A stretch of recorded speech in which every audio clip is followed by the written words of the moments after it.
Hey guys, I'm Alejandra Ramos. And I'm Caroline Wright. And today we're making apple peanut butter tart tatin.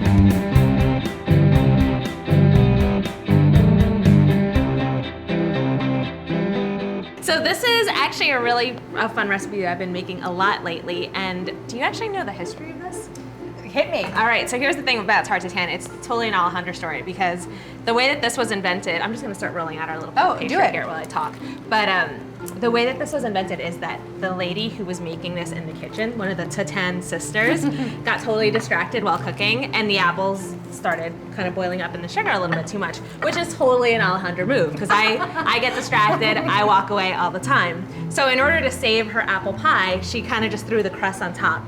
And when it came out of the oven, it was like this amazing upside down apple tart. So that's what we're doing here. It's an apple pie for forgetful people. So you're telling me that it's the stand-in for the Tatin sisters? Then. Exactly, okay. yeah, okay. we are. And actually one of them was named Caroline, so there you go. She was not the forgetful one. It's fate. So what we're doing here is we just started out with a little bit of puff pastry. And this is actually a little bit of a cheat. They started with a from scratch crust, but I like the puff pastry because it's quick, it's easy, and it's really delicious because it's so buttery. What's great about this is you roll it all out, so you get about an 11-inch square, and then you just put about a 10-inch size plate in the center. It doesn't have to be exact, it could just be a plate that matches your pan.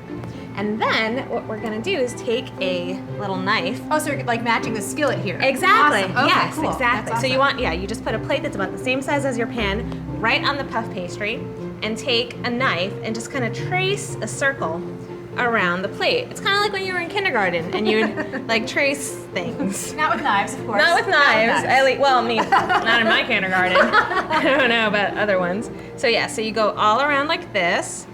And now we have this great little perfect circle of dough. We can pull this off. You want to help me get that side off? Absolutely. And this we can do awesome things with later, so don't throw this out. Let's put that on the side. So now we have this perfect little circle. Alrighty, so this is actually gonna be our crust. And what I have here is a little bit of Mighty Maple peanut butter. Oh, awesome. So this is lovely. It's got this great maple syrup flavor in the peanut butter. Took a little bit, warmed it up in the microwave. Now I'm just gonna spread it on the center of our tart. I will scoop, you spread. On it. So this is a little bit of a twist because traditional apple tart tatin does not have peanut butter in it, but you know, I like to put peanut butter in everything. No, but it's so smart. It's a really smart twist on the tatin. Exactly, and it's nice because the tatin, it can be a little bit sweet with the caramelly apples, and so you've got this great sort of peanut butter flavor that helps balance it all out, and it tastes so good.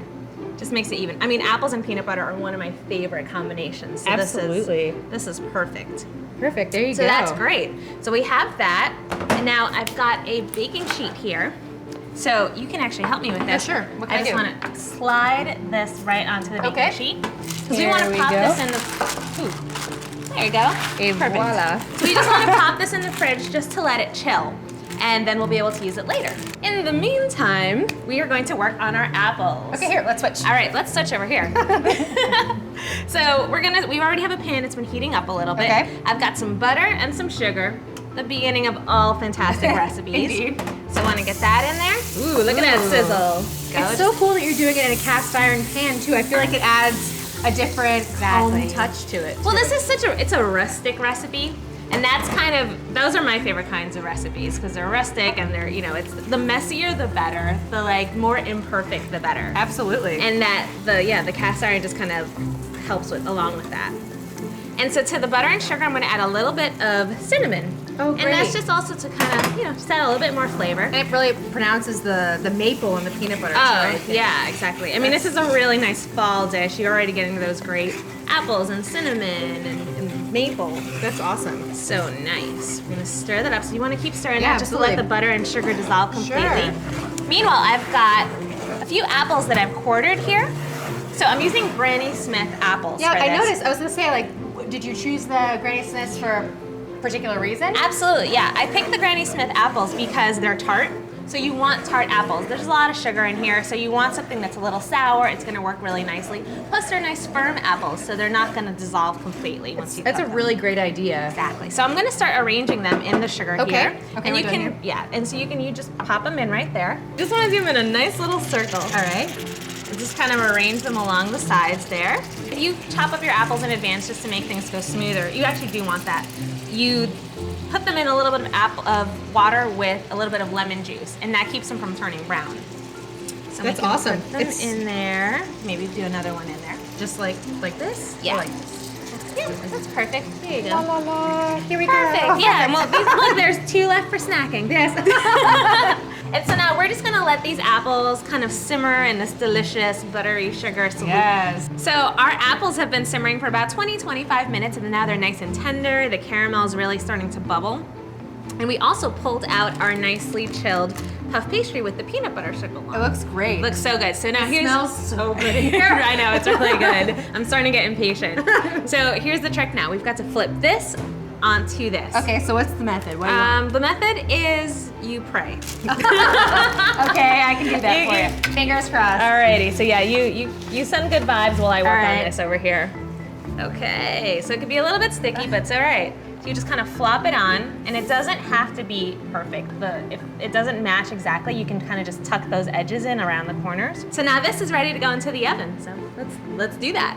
So we've got our tart out of the oven, and it's been resting for about 20 minutes because you want to let it cool just a little bit before we move on to the next step, which is flipping it out of the pan. It looks amazing, it smells gorgeous, we just gotta get it on the plate now. This is a fingers crossed recipe. I'll cross my fingers again. Yes, there's always an element of risk with Tarte Tatin. So you wanna get a nice big platter, something flat that's bigger than your skillet. And then you can use oven mitts or a towel and just grab the skillet nice and firmly and also hold the plate down onto it. And here we go. Okay. 1, It's gonna be great. 2, 3. Flip. All right. Ooh, I think we're good. There we go. So great. It's perfect. And you occasionally get some apples stuck in the pan. That's all right. It happens all the time. Just use a little. Me too. Exactly. So you just use a spoon and replace them right in there. That looks great. It's gorgeous. You want to pop that one in there. So there you have it, apple peanut butter tarte tatin. And I actually like to serve this with a little bit of creme fraiche. Ooh, fancy. So you can also do ice cream or something like sour cream, maybe. Nice. Yeah. Probably full fat yogurt, I would Full guess. fat yogurt would be fantastic. I love full fat yogurt. I'm gonna double up on this. You good? Dig in.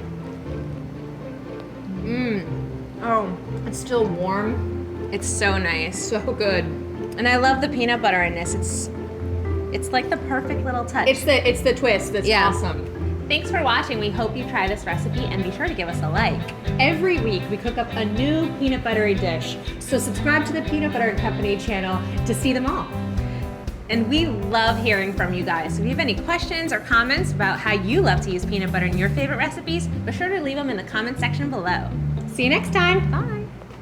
And now this, if you can help me out, we can just put it back on this pan. Here, let me help you. Thank you.